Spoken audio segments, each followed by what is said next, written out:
കാറ്റത്തെ കിളിക്കൂടിൻ്റെ ഇനി വരാൻ പോകുന്ന ഒരു അടിപൊളി എപ്പിസോഡിൻ്റെ റിവ്യൂ ആണ് പറയാൻ പോകുന്നത്. ഇഷ്ടപ്പെട്ട ഈ ചാനൽ ഒന്ന് സബ്സ്ക്രൈബ് ചെയ്ത് സുഭാഷിൻ്റെ കല്യാണം മുടങ്ങി സുഭാഷും കുടുംബവും വീട്ടിലോട്ട് തിരിച്ചു വരുന്നുണ്ട്.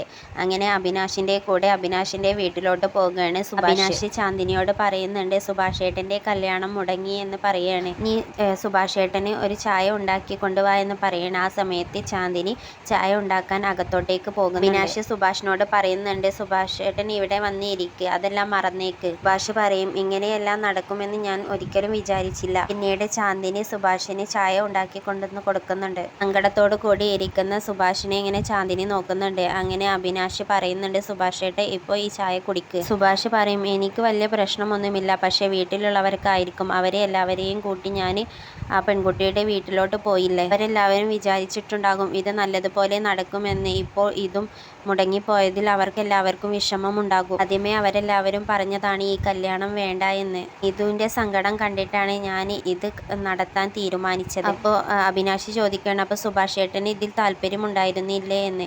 ആ സമയത്ത് സുഭാഷ് പറയും എനിക്ക് താല്പര്യമൊന്നും ഉണ്ടായിരുന്നില്ല, പക്ഷേ ഹരീഷിൻ്റെ കല്യാണം എൻ്റെത് കഴിഞ്ഞാൽ നടക്കുകയുള്ളൂ എന്ന് പറഞ്ഞപ്പോൾ ഞാൻ ഇത് നടത്താം എന്ന് കരുതിയതാ. ഞാൻ കാരണം ആരും സങ്കടപ്പെടരുത്. എൻ്റെ കല്യാണം കഴിഞ്ഞില്ലെന്ന് പറഞ്ഞ് അവൻ കല്യാണം കഴിക്കാതെ നിൽക്കും. അങ്ങനെയൊന്നും നടക്കരുത്. ഇതെല്ലാം ആലോചിച്ചിട്ടാണ് എത്രയും പെട്ടെന്ന് കല്യാണം കഴിക്കാമെന്ന് ഞാൻ തീരുമാനിച്ചത്.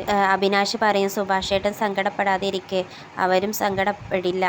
എനിക്ക് സുഭാഷേട്ടനെ 10 വർഷമായിട്ട് അറിയാമല്ലോ. എനിക്ക് എന്നും എൻ്റെ വീട്ടിലുള്ള ഒരാളെ പോലെ തന്നെയാണ് സുഭാഷേട്ടന് നല്ലൊരു പെൺകുട്ടിയെ കിട്ടണമെന്ന് ഞാനും ആഗ്രഹിക്കുന്നുണ്ട്. അങ്ങനെ തന്നെയാണ് സുഭാഷേട്ടൻ്റെ വീട്ടിലുള്ളവർക്കും. എത്രയും പെട്ടെന്ന് ഹരീഷിൻ്റെ കല്യാണം നടത്താൻ നോക്കണം. എൻ്റെ കല്യാണം നടക്കാത്തതിൽ എനിക്കൊരു വിഷമവുമില്ല. ഈ നാട്ടിലും എത്ര ആളുകൾ കല്യാണം കഴിക്കാതെ ഇരിക്കുന്നു, അതുപോലെ തന്നെയല്ലേ ഞാനും. എനിക്ക് അതുകൊണ്ട് സങ്കടമൊന്നുമില്ല. അതിൽ അഭിനാഷ് പറയും എന്തൊക്കെയാ പറയുന്നത് സുഭാഷേട്ടൻ. പിന്നീട് അഭിനാഷ് ഇങ്ങനെ ചാന്ദിനിയെ നോക്കുന്നുണ്ട്. ആ സമയത്ത് ചാന്ദിനി അഭിനാഷ് പറയും എനിക്ക് സുഭാഷേട്ടനോട് ഒരു കാര്യം പറയാനുണ്ട്, പക്ഷെ സുഭാഷേട്ടൻ ഇത് എങ്ങനെ എടുക്കുമെന്ന് എനിക്കറിയില്ല. സുഭാഷേട്ടൻ എൻ്റെ അനിയത്തിയെ കല്യാണം കഴിക്കുമോ? ഇത് കേൾക്കുന്ന സുഭാഷ് ഇങ്ങനെ നെട്ടി നിൽക്കണേ. അഭിനാഷ് പറയും എന്താ എൻ്റെ അനിയത്തിയെ കല്യാണം കഴിക്കാൻ സുഭാഷേട്ടന് സമ്മതമാണോ? ഇത് കേൾക്കുന്ന ചാന്ദിനിക്ക് സന്തോഷമാകുന്നുണ്ട്.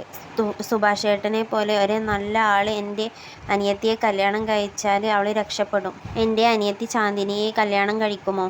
സുഭാഷ് പറയും എന്തൊക്കെയാ നീ പറയുന്നത്, നീ മിണ്ടാതെ നിൽക്ക് അഭിനാഷ്. അഭിനാഷ് പറയും ഞങ്ങളുടെ കയ്യിൽ പണമില്ല, അതുപോലെ സ്വന്തമായിട്ട് വീടില്ല, അതുകൊണ്ടാണോ ഇത് വേണ്ടെന്ന് പറയുന്നത്? സുഭാഷ് പറയും അതുകൊണ്ടൊന്നുമല്ല. അഭിനാഷ് പറയും എൻ്റെ അനിയത്തിയെ കല്യാണം കഴിക്കുക, അവൾ നല്ലൊരു പെൺകുട്ടിയാണ്. അത് എൻ്റെ അനിയത്തി ആയതുകൊണ്ട് ഞാൻ പറയുന്നതല്ല. നിങ്ങൾ രണ്ടുപേരും കല്യാണം കഴിച്ചാൽ എനിക്ക് വലിയ സന്തോഷമാകും. ഇവിടെ നല്ല ഇടത്തോട്ടേക്ക് കല്യാണം കഴിച്ചാൽ എനിക്ക് വലിയ സന്തോഷമാകും. ഇത് കേൾക്കുന്ന സുഭാഷ് ഒന്നും പറയാൻ കഴിയാതെ ഇങ്ങനെ നിൽക്കുകയാണ്. ഇത് പറഞ്ഞ സന്തോഷത്തിൽ ചാന്ദിനിയും.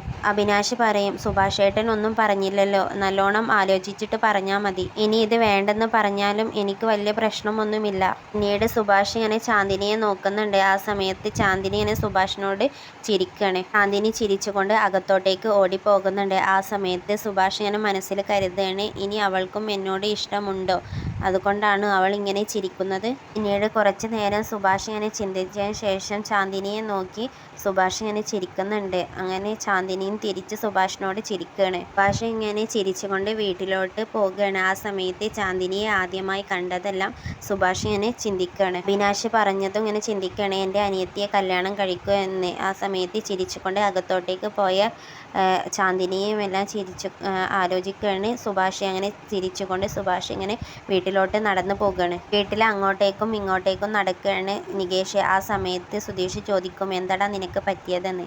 ആ സമയത്ത് നികേഷ് പറയും ഇത്രയും സമയമായിട്ടും സുഭാഷേട്ടൻ വന്നില്ല.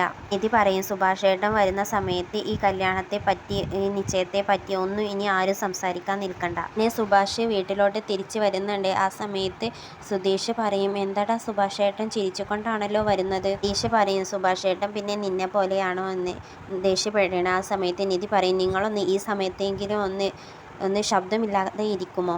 അങ്ങനെ സുഭാഷ് സന്തോഷത്തോടു കൂടി അകത്തോട്ടേക്ക് കയറി വരികയാണ്. എന്നിട്ട് സുഭാഷ് ചോദിക്കുന്നുണ്ട് എന്താടാ നിങ്ങൾക്ക് സംസാരിക്കുന്നത് എന്ന് ചോദിച്ചുകൊണ്ട് അവിടെ ഇരിക്കുകയാണ്.